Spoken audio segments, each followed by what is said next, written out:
खाजगी रुग्णालयात छोटी शस्त्रक्रिया करायची झाली तरी हजारो रुपये मोजावे लागतात. रुग्णांची आर्थिक परिस्थिती काय आहे याचा कोणताच विचार केला जात नाही.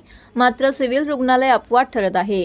एका तरुणाला खाजगी रुग्णालयात हाताच्या अंगठ्याची शस्त्रक्रिया सांगितली असता सिव्हिल रुग्णालयातील भौतिकोपचार व व्यवसायोपचार विभागातील केलेल्या सकारात्मक उपचारांनी तरुणाची शस्त्रक्रिया तर दूर पण अंगठ्याच्या हालचाली पाहिल्यासारख्या झाल्या आहेत. सिव्हिल रुग्णालयातील भौतिक उपचार व व्यवसायोपचार विभागात केलेल्या सकारात्मक उपचारांनी तरुणाची शस्त्रक्रिया तर दूर पण अंगठ्याच्या हालचाली पहिल्यासारख्या झाल्या आहेत. ठाण्यात राहणारे प्रमोद शर्मा यांच्या हाताचा अंगठा गेल्या अनेक दिवसांपासून दुखत होता. सकाळी उठल्यावरती अंगठा दुमडला की तो पुन्हा सरळ करताना भरपूर त्रास व्हायचा. त्यामुळे त्यांचा परिणाम नोकरी व्यवसायावरती झाला होता. अंगठ्यावर इलाज करण्यासाठी एका खाजगी रुग्णालयात प्रमोद गेले. या ठिकाणी सर्व टेस्ट केल्या, मात्र अंगठ्याचे निदान झालं नाही. शेवटी अखेरचा उपाय म्हणून या खाजगी रुग्णालयात अंगठ्याची शस्त्रक्रिया करण्याचा सल्ला दिला. मात्र यासाठी 40 ते 50 हजार रुपये खर्च सांगण्यात आला. प्रमोद यांची परिस्थिती बेताची आहे, त्यामुळे एवढा खर्च हा परवडणारा नव्हता. अंगठ्याच्या त्रासाने त्रस्त झालेल्या प्रमोद यांनी ठाणे सिव्हिल रुग्णालयामध्ये धाव घेतली. यावेळी जिल्हा शल्यचिकित्सक डॉक्टर कैलास पवार, अतिरिक्त जिल्हा शल्यचिकित्सक डॉक्टर धीरज महागडे, अस्थितज्ञ डॉक्टर विलास साळवे यांच्या मार्गदर्शनामध्ये उपचार घेण्यात आले. सिव्हिल रुग्णालयात सुरुवातीला मलम गोळ्यांनी अंगठ्यावरती काय फरक पडतो का तो तपासण्यात आला. त्यानंतर अंगठ्याला प्लॅस्टर लावण्याचा विचार करण्यात आला. पुढे भौतिकोपचार व व्यवसायोपचार विभागात उपचार घेण्याचा सल्ला देखील देण्यात आला. यावेळी विभागामध्ये अंगठा तपासून योग्य ते उपचार सुरू केले. नियमित अंगठ्याचा व्यायाम, भौतिक उपचार व व्यवसायोपचार करण्यात आला. तर एका महिन्यातच प्रमोद यांचा अंगठा बरा झाला आहे. यासाठी भौतिकोपचार व व्यवसायोपचार तज्ज्ञ डॉक्टर ज्ञानेश्वर सलगर, डॉक्टर नम्रता पाटणे, डॉक्टर सुप्रिया कांबळे यांनी परिश्रम घेतले. तर 34 वर्षाचा मेल आहे. त्याला ट्रिगर फिगर नावाचा आजार होता. उजवी अंगठा असा जर फोल्ड केला की तो सरळ होणार नाही, आणि सरळ झाला तर फोल्ड लवकर होत नाही. त्यासाठी त्या बऱ्याच प्रायव्हेट हॉस्पिटलला तो फिरला आणि त्याला सांगितलं की ते ऑपरेशन्स करावं लागते आणि एक 50,000पर्यंत खर्च. परंतु ते आम्हाला कळल्यानंतर आमचे ज्ञानेश्वर सलगर साहेब, कांबळे, आमचे फिजिओथेरपिस्ट आणि मॅडम त्या दाखवल्यानंतर त्यांनी सांगितलं की ठीक आहे, फिजिओथेरपी करून हे बरं होईल. आणि काही दिवस फिजिओथेरपी केल्यानंतर त्याचा अंगठा पूर्णपणे बरा झालेला आहे. ऑपरेशनची गरज पडणार नाही. परंतु आपल्या सिव्हिलमध्ये आपण टेम्पररी स्ट्रक्चरमध्ये आहे सध्याच्या घडीला, म्हणजे नवीन सिव्हिलचं बांधकाम चालू आहे. तरी आपण कुठलेही डिपार्टमेंट हा पूर्णपणे फंक्शनल राहायला पाहिजे हे प्रयत्न केला आहे आणि त्याच्या फलित आपल्याला आपण खूप चांगल्या ट्रीटमेंट इकडे करतो आहे. आपल्याकडे पेशंटचा फ्लोही खूप जास्त आहे. अख्ख्या जिल्ह्यातून आपल्याकडे पेशंट येत राहतात. आमची जी टीम आहेत, डॉक्टर सलगर, कांबळे आणि हे सगळे अतिशय चांगल्या पद्धतीने पेशंटची काळजी घेतात. चांगल्या पद्धतीने आमच्याकडे मस्तिष्क अवेलेबल आहे आणि त्याचाच फलित एक त्याला जवळपास आम्ही त्याचे पैसे वाचू शकलो आणि त्याला फ्री ट्रीटमेंट झाली आणि विदाऊट ऑपरेशन त्याचा अंगठा बरा झाला. याचा खरोखर आमच्या सगळ्यांना त्याबद्दल आनंद आहे आणि धडपड हीच आहे की जास्त लोकांना चांगली सेवा कशी देता येईल त्याच्यावर आम्ही भर दिलेला आहे. आणि तुम्ही आतापर्यंत बघितलं की टेम्पररी स्ट्रक्चर असून आम्ही कुठलीही सेवा खंडित न करता अहोरात्र रुग्णाची सेवा करतो आहे आणि त्याचा आम्हाला खरोखर आनंद आहे आणि त्याचा अभिमान पण आहे. चलो.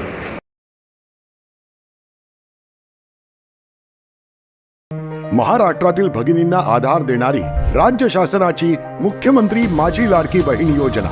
या योजनेअंतर्गत अल्प उत्पन्न गटातील 21 ते 65 वयोगटाच्या भगिनींना मिळणार दरमहा 1,500 रुपयांची मदत. अर्ज करण्यासाठी 31 ऑगस्ट 2024 पर्यंत मुदतवाढ.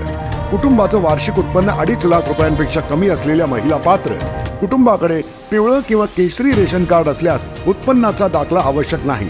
पांढरं रेशन कार्ड असेल किंवा रेशन कार्ड नसेल तर कुटुंबाचं वार्षिक उत्पन्न 2.5 लाखांपेक्षा कमी असल्याचा दाखला आवश्यक. योजनेसाठीचा ऑनलाईन अर्ज नारी शक्ती दूत ॲपवरून किंवा पोर्टलवर भरता येईल. ज्या भगिनींना ऑनलाईन अर्ज भरता येत नसेल त्यांच्यासाठी अंगणवाडी, ग्रामपंचायत, वॉर्ड ऑफिस, सेतू सुविधा केंद्रामध्ये किंवा आशाताई बचत गटाच्या CRP यांची मदत उपलब्ध. आता आपल्याला अभिमानानं म्हणता येईल, सुखी आणि सुरक्षित आहे माझी लाडकी बहीण.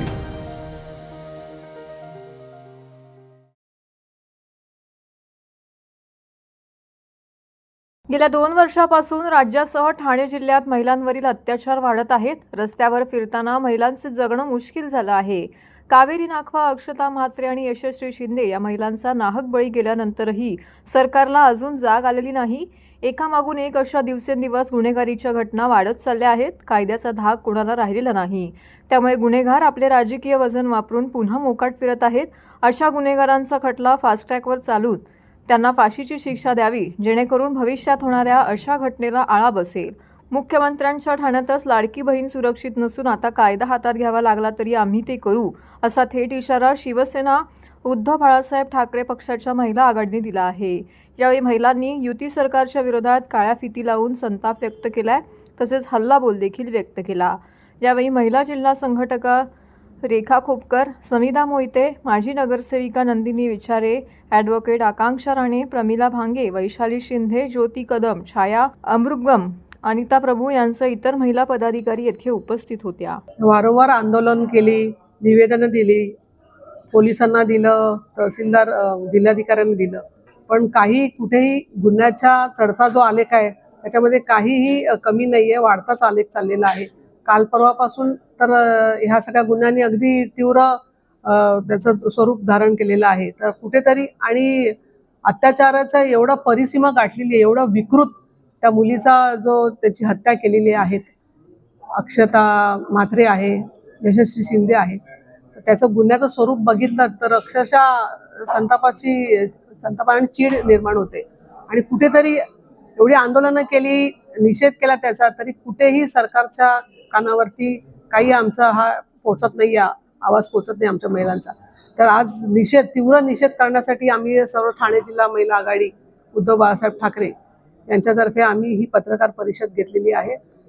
आणि महिला म्हटल्यानंतर मुख्यमंत्र्यांच्या सध्या लाडकी बहीण योजना चालू आहेत, पण त्या लाडक्या बहिणीसोबत किती लाडक्या मुली आहेत, तरुण मुली आहेत, लाडक्या आई आहेत, जी आपली वरळीला जिचा हे झालं हिट अँड रन प्रकरण, कावेरी नाकवा, इतकं भयंकर तिची म्हणजे हत्याच म्हणता यायला पाहिजे त्याला.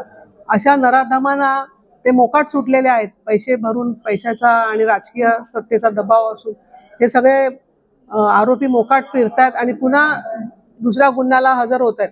त्यांना का तुम्ही मोकाट सोडतायत? त्यांना कधी तुम्ही शासन करणार? अशा नराधमांना कधी तुम्ही फाशी देणार? एखादा असा नराधम जेव्हा त्याला फाशीची शिक्षा घडेल तेव्हा कुठेतरी या घटनेला सगळ्यांना आळा बसेल. आज या ठिकाणी आम्ही पत्रकार परिषद यासाठी घेतलेली आहे की सध्या महाराष्ट्रातली कायदा सुव्यवस्था कोणत्या लेवलला चालली आहे याची प्रत्येकाला जाणीव आहेच. आणि विशेषतः महिलांवर जे अन्याय अत्याचार होत आहेत, दिवसाढवळ्या महिलांवर बलात्कार करून त्यांचे खून केले जात आहेत आणि हे खुनी मोकाट सुटलेले आहेत. त्यांना कुठेही कायद्याचा धाक नाहीये, पोलिसांचा धाक नाहीये आणि वेगवेगळे दररोज वेगवेगळे गुन्हे घडतायत. आणि अशा या मोकाट आरोपींना सरकारने कायद्याचा धाक दाखवून किंवा पोलिसांनी त्यांचा पोलीस खात्याचा कायद्याचा धाक दाखवून त्यांच्यावर योग्य ती कारवाई करावी. आणि आज आमच्या महिलांमध्ये, मुलींमध्ये जे असुरक्षिततेचं वातावरण निर्माण झालेलं आहे ते कुठेतरी शांतता येण्यासाठी या सरकारने प्रयत्न करावा. ज्या पद्धतीने सरकारने सूत्र हातात घेतलेली आहेत, पण गेल्या 2.5 वर्षात जर आपण पाहिलं तर या महाराष्ट्रामध्ये कायदा सुव्यवस्थेचे अक्षरशः दिंडवडे निघालेले आहेत. ज्यांना नको त्यांना सरकार सुरक्षा यंत्रणा पुरवते, त्यांना बॉडीगार्ड्स पुरवते, पण आज सर्वसामान्य जनता रस्त्यावर फिरताना त्यांचं जीणंही नकोसं झालेलं आहे. आणि कुठेतरी या शंड सरकारला हे सगळं दिसत असूनही त्यांनी डोळ्यावर कातडं ओढलेलं आहे. मुंबई महाराष्ट्र आपला सुरक्षित राहिलेला आहे. आपण वारंवार ते घटना बघत आलोय. मला हे सांगायचंय, रोजची घटना आपण बघायला गेलो, उत्तर प्रदेश, बिहार, दिल्ली आणि आता आपला मुंबई महाराष्ट्र सुद्धा इथे सेफ नाहीये. आपला मुंबई अनसेफ झालेला आहे. मी काही दिवसापूर्वी काही डेटा वगैरे इन्फॉर्मेशन काढलेला, मी ते तुमच्या समोर जाहीर करत आहे. आपला सर्वाधिक बलात्काराचा गुन्हा मुंबईत दाखल असून आपला जे क्रमांक आहे, दुसरा क्रमांक आपल्या नंबर मध्ये येतो. सेकंड नंबर आहे क्राईम साठी. ते पण क्राईम कुठला? महिलांवर जे अत्याचार होतोय, लेगिंग अत्याचार, रेप केसेस, त्याच्यावर आपला महाराष्ट्र, मुंबई सेकंड नंबरवर आहे. आणि काही डेटा पण आहे माझ्याकडे. गेल्या महिन्यात आपण बघायला गेलो, मुंबई शहरात सर्वाधिक 226 बलात्कारचे गुन्हे दाखल असून ठाण्यात 118 तर पुण्यामध्ये 112 असे बलात्कार केस रजिस्टर्ड झालेले आहे. इव्हन आपल्या ठाण्यामध्ये सुद्धा झालेले. मग मला मुख्यमंत्री साहेबांना हे सांगायचंय, आपण लाडकी बहीण योजना काढली आहे, आपल्याला 1500 रुपये देतात, गॅसचे दर आपण थोडा कमी करतोय, फ्री सिलेंडर्स देतोय, पण हे सर्व गोष्ट तर आहे, पण तुम्ही लाडकी बहिणीवर लक्ष कधी देणार आहे? वारंवार हे केसेस वाढत चाललेत. आपण रेप केस बघतोय, ऍक्सिडेंटल हिट अँड रन केस बघतोय.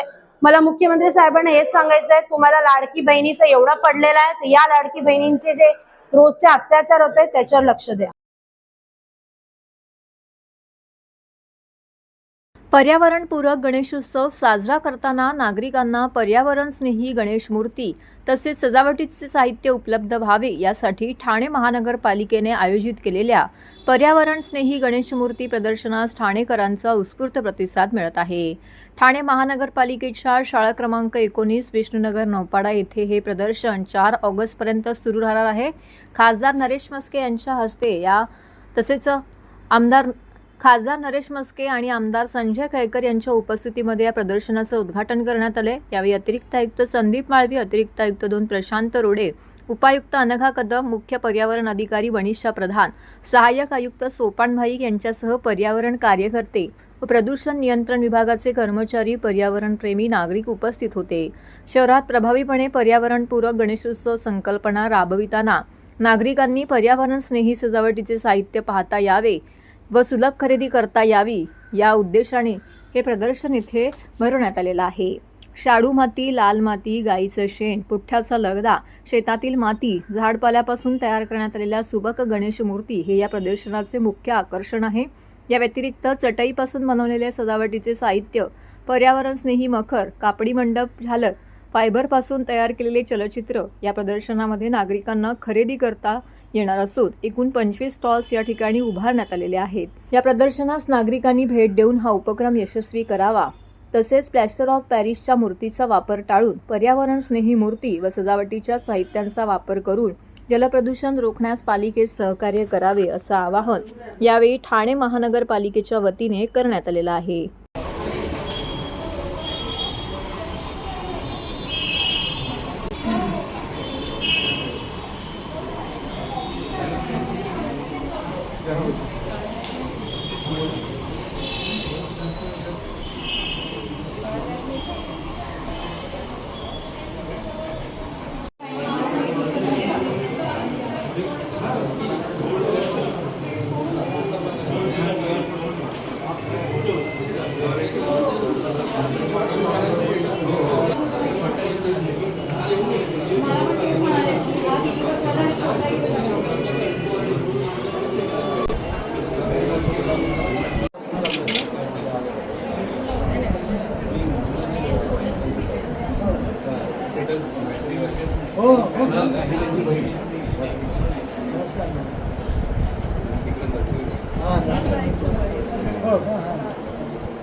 नंतर तुम्ही होम डेकोर म्हणून पण यूज करू शकतो. आणि आपली पंटी सुद्धा आहे, ती पण आपण सोलापूरची हातानेच बनवली.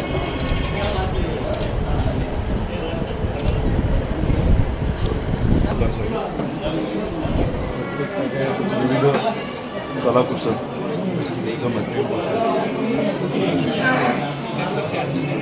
पर्यावरण दक्षता म्हणजे एन्व्हायरोविजन ग्रीन शॉप.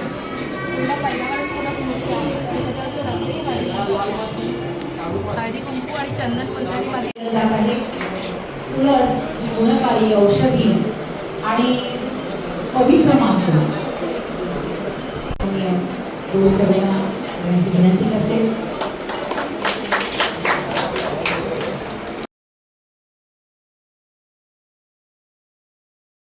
ठाणे महानगरपालिकेचे ज्येष्ठ माजी नगरसेवक व वर्तकनगर साईबाबा मंदिर समितीचे संस्थापक बळीराम उर्फ बळीभाई नईबागकर यांचं अल्पशा आजाराने ठाण्याच्या ज्युपिटर रुग्णालयामध्ये निधन झाले. मृत्यूसमयी ते 80 वर्षाचे होते. त्यांच्या पश्चात 2 मुली आणि सुना व नातू असा परिवार आहे. समाजकारण आणि राजकारण याची गल्लत न करता सामाजिक जीवनात नेहमीच बळीभाई यांनी सर्वांसमोर आगळा आदर्श ठेवला होता. त्यांच्या निधनाने ठाण्यात शोककळा पसरली आहे. त्यांचं पार्थिव वर्तकनगर येथील साईबाबा मंदिर परिसरात अंत्यदर्शनासाठी ठेवण्यात आले होते.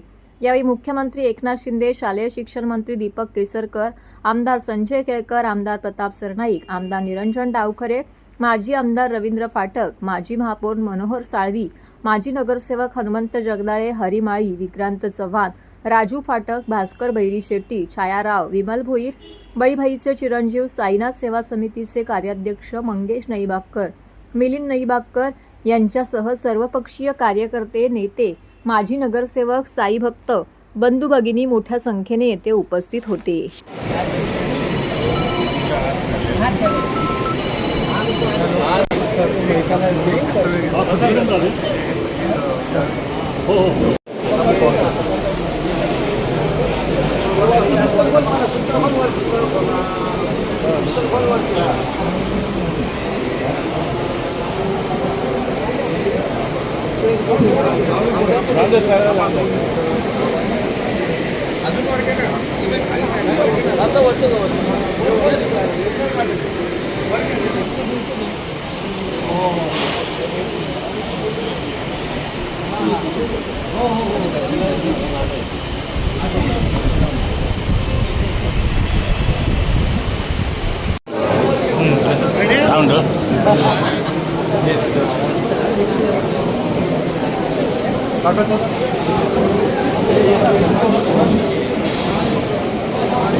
बळीभाईंचं निधन हे अत्यंत चटका लावून जाणारं आहे. साई भक्तांनाच नव्हे तर तमाम ठाण्यातल्या, ठाणेबाहेरच्या तमाम नागरिकांना देखील हे एक धक्कादायक आहे. कारण चालता फिरता असताना त्यांचं अचानक निधन झालं. त्यांचा मागच्या आठवड्यामध्येच वाढदिवस होता आणि त्यांनी शिर्डीला जाऊन साईंचं दर्शन घेतलं की ज्या साईंची सेवा त्यांनी गेली 40 वर्ष केली आणि त्यांच्याच खांद्यावर सगळी धुरा उभारून इथे एक प्रकारे प्रतिशिर्डी या ठिकाणी उभं केलं. बळीभाईंनी राजकारणापेक्षा समाजकारणामध्ये जास्त काम केलं आणि सर्व संघटना, सर्व पक्षांचे लोक जे आहेत ते त्यांच्याशी जोडले गेलेले होते. एक ज्याला म्हणता येईल की कठोर परिश्रम करणारा आणि तत्वनिष्ठ, हे तत्वाला कधीही त्यांनी मुरड न घालता काम केलं आणि एक मोठं अशा प्रकारचं हे संस्थान जे आहे ते तळागाळातल्या लोकांना, सवंगड्यांना बरोबर घेऊन गेली 30 वर्षापेक्षा जास्त वर्ष या ठिकाणी सुरू ठेवलं. धार्मिक कार्याबरोबरच शैक्षणिक आणि सामाजिक समाजामधल्या तळागाळातल्या माणसाला देखील वरती कसं आणता येईल त्याच्याकरता त्यांनी कायम काम केलं आणि त्याच्यामुळे खरं म्हणजे शब्दाने व्यक्त येता येणार नाही अशा प्रकारचं दुःख जे आहे ते त्यांच्या कुटुंबियांना तर आहेच, परंतु तमाम सगळ्या साई भक्तांना देखील आहे. ईश्वर मृतात्म्यास शांती देव. ओम शांती.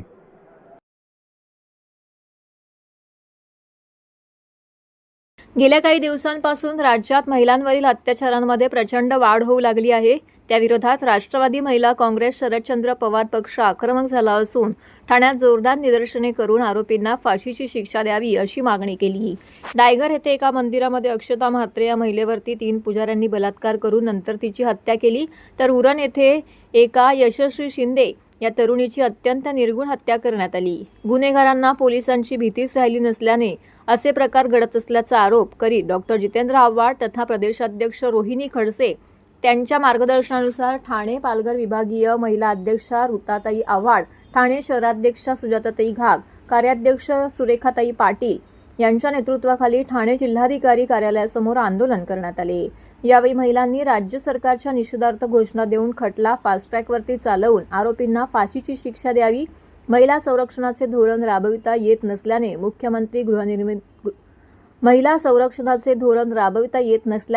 मुख्यमंत्री गृहमंत्री यांनी राजीनामे द्यावे अशी मागणी त्यांनी केली आहे। या प्रसंगी ऋता आव्हाड म्हणाल्या की अक्षता म्हात्रेच्या कुटुंबातील सदस्यांची भेट घेतल्यानंतर असं जाणवलं की पोलिसांची भूमिका ही संशयास्पद आहे। त्यांच्याकडे पाहता त्यांची कीव येते। निवडणुका आल्याने लाडकी बहीण योजना आणली असेल तर निवडणुकांकडे पाहून बहिणींना सुरक्षा द्यावी। अक्षताचे मारेकरी सापडले असले तरी यशस्वीचा मारेकरी हा मोकळा आहे, त्याला जेरबंद करावे आणि लवकरात लवकर शिक्षा द्यावी अशी मागणी केली आहे। तर सुजाता घाग यांनी या नराधमांना लवकरात लवकर शिक्षा द्यावी, जेणेकरून दुसऱ्या कुणाची असे गुन्हे करण्याची हिंमत होणार नाही।